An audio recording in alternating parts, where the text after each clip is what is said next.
This screencast will go over the basics of how to set up a VoiceThread link in your Blackboard course.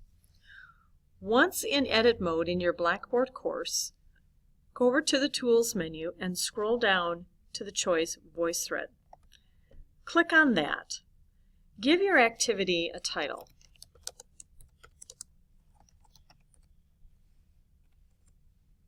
And then in the text box, be sure to give some instructions for your students.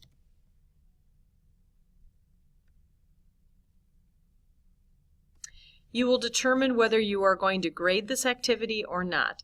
In this case, I am not going to grade it. And I click Submit.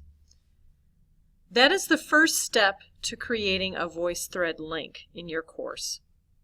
The second step is scrolling down, finding the VoiceThread link. The second step will be creating the actual VoiceThread that the activity is linked to. So we create the link in Blackboard. When we click on it, Blackboard will launch VoiceThread. There's always a couple second delay with that. Then I choose between whether I want an individual view, which is going right into one VoiceThread directly, or a course view where students would have a choice of several VoiceThreads to pick from. Most often, individual view is going to be just fine for what you'd like to do. I click on that, and then I can decide if I would like to create a new VoiceThread or if I would like to choose from an existing VoiceThread that I already have. If I choose one that I already have, here is a link that VoiceThread has provided. I can edit it if I'd like to make choices, or I could view it again in case I've forgotten what's in there. The link is here, but I don't need to do anything with it because I have this option, Share with the Class. If I use this process, when I click Share with the Class, this link will automatically be available to my students. I can go back to my course, scroll down, and when I click on my VoiceThread link,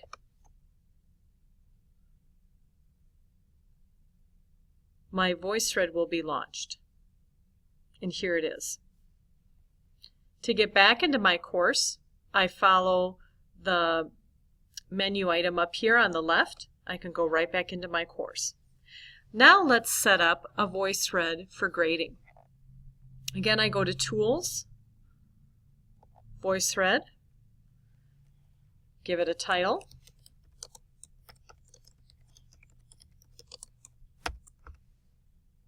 my instructions,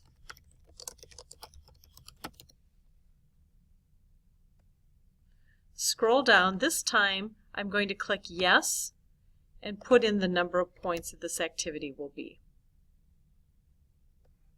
And then I click Submit.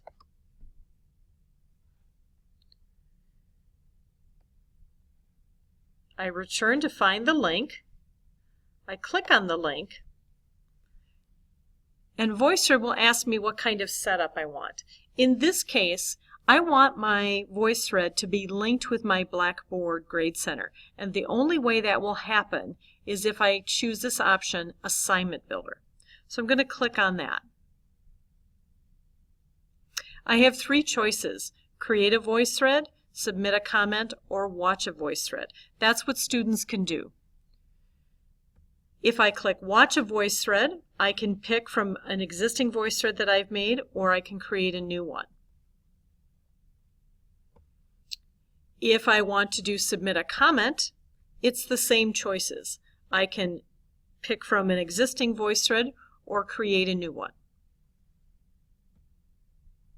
Or let's say I want students to create their own VoiceThread. And in that case, I make sure to give a description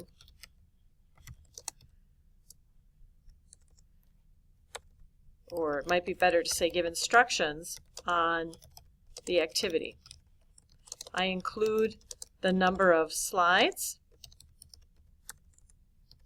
I want them to create and the commenting method,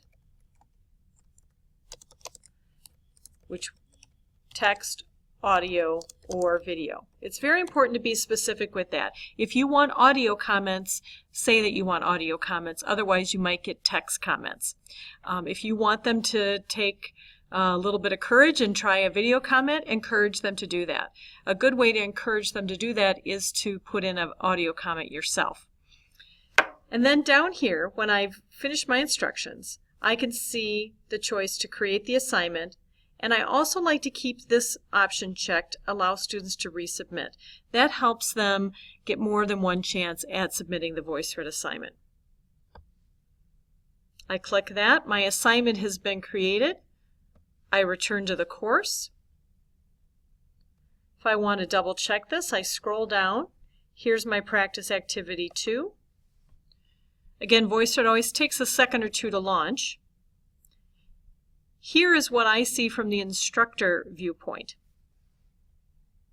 I can see up here who has submitted and who has not submitted. As I scroll over their names, I get an option to send a reminder to them. So that's the basics of setting up a VoiceThread link in your course. If I want to see what this looks like in student mode, I can go into student mode up there. I'm going to go into that section of my course, scroll down. Here's my practice assignment. Sometimes VoiceThread will ask you to sign in. It will only do this once. Because I logged out and became a student, it's asking me to sign in. Most often it will log you in directly. I put in a password I had previously created. And here is what I see as a student.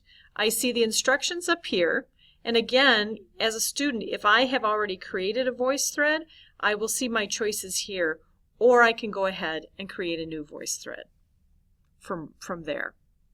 So that is the basics on how to set up a Blackboard link to use VoiceThread as an activity.